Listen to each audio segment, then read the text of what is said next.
Alright, so today I thought I'd take you through doing a coolant flush on my truck. I've got a 07 Freightliner Century. It's got a C-15 cat in it. Anyway, I already started draining it. I just thought I'd pick up there and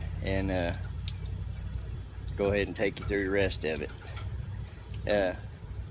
May not be something you want to try on your own with your truck or whatever, but there's really no reason you can't do it safely. So stick with me and we'll go through this and see how it works.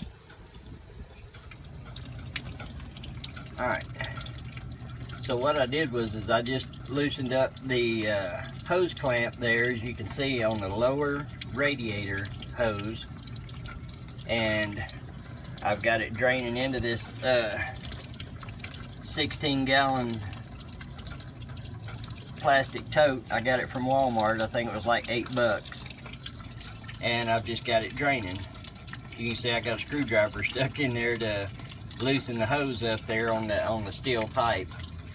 And I replaced that steel pipe last year, and because on the ends of it where it goes into the rubber hose there, it was rusted real bad and coming apart.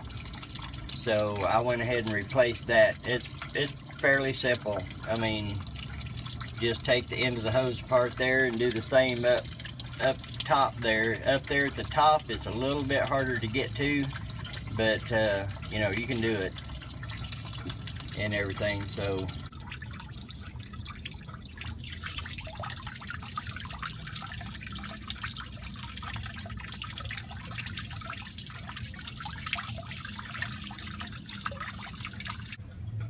now we'll slide the hose clamp back on, tighten it back up. Alright, now I've got to transfer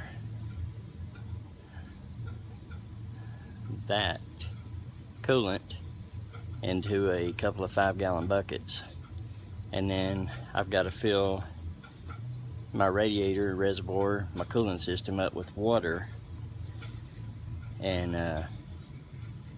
then I'll crank the truck up and turn the heater on and let it cycle through so it can flush out all the heater core and all that, and then I'll drain that, and then we'll put the radiator flush in there, or cooling system flush in there. So stick with me. I got the hiccups. We'll be right back.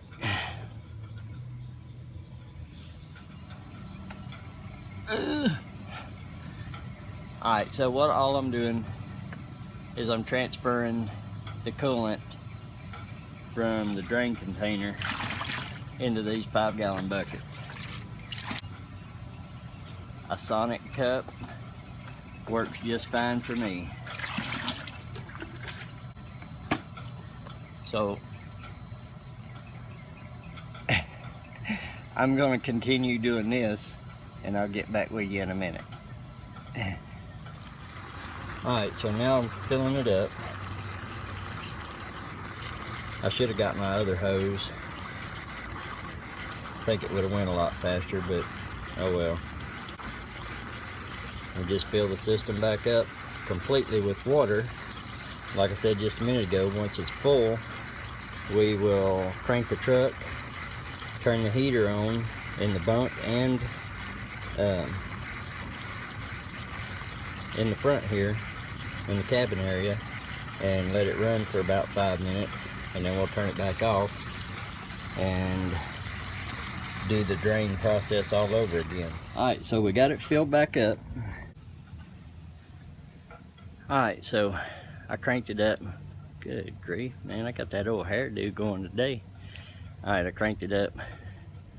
I let it run until the thermostat opened up, and turn the heat on in the cab and in the bunk wide open, and now fixing to start draining it again.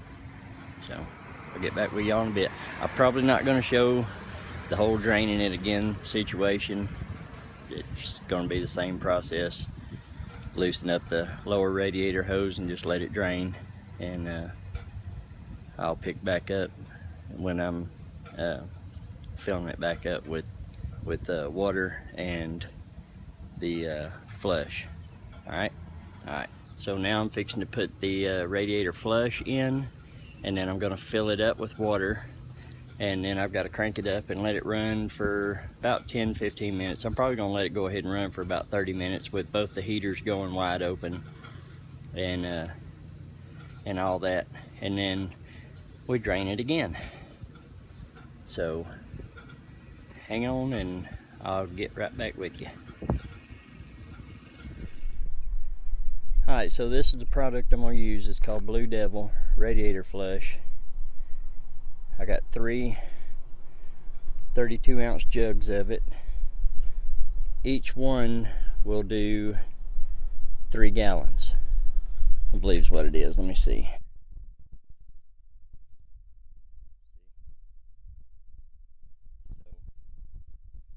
Anyways, I'm gonna run this through and we'll see how it goes.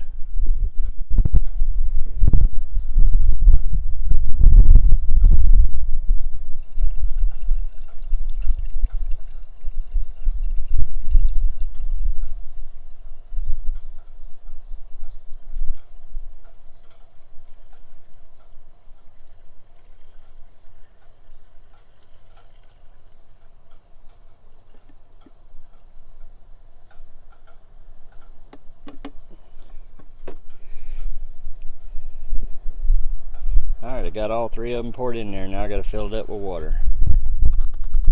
Alright, so I got it full. Now I got it full of water with the radiator flush in there. And now I'm going to crank it up.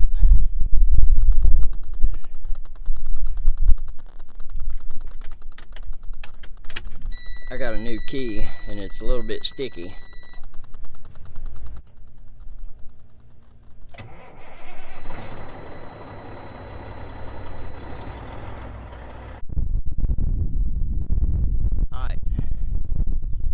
Sorry about the jiggles. There's the new elbow at the end of my finger. The new pipe, not new pipe. I just spray painted it. And then the other one. So now I'm getting ready to fill it up back with the coolant. I'm gonna go ahead and use the coolant that I took out of it. There ain't nothing wrong with it. And that's pretty much it. So we'll get it filled back up and crank it up, get it idled up, and get the thermostat opened up on it, build up pressure and all that stuff, and then I'll go around and look for see if we got any leaks or anything like that. Alright, so just to recap, we put a new elbow on. I've got the tank full, and everything's full of coolant. I've just let it run for about 15 minutes. Everything's fine. We have no leaks up here, and we replaced this hose down here. Remember this hose right down here, and as far as I can tell, everything is good. And I've got my truck turned around now where the nose of it is facing uphill, so that if there's any air bubbles in there, I could loosen the cap up there and it may force them out and everything. So all is well and everything is good. So hopefully this may help somebody out. If it does, that's cool. I just want to share this with you folks, and I guess that's it. Y'all be cool. Have a good one. This Price. Peace. I'm out.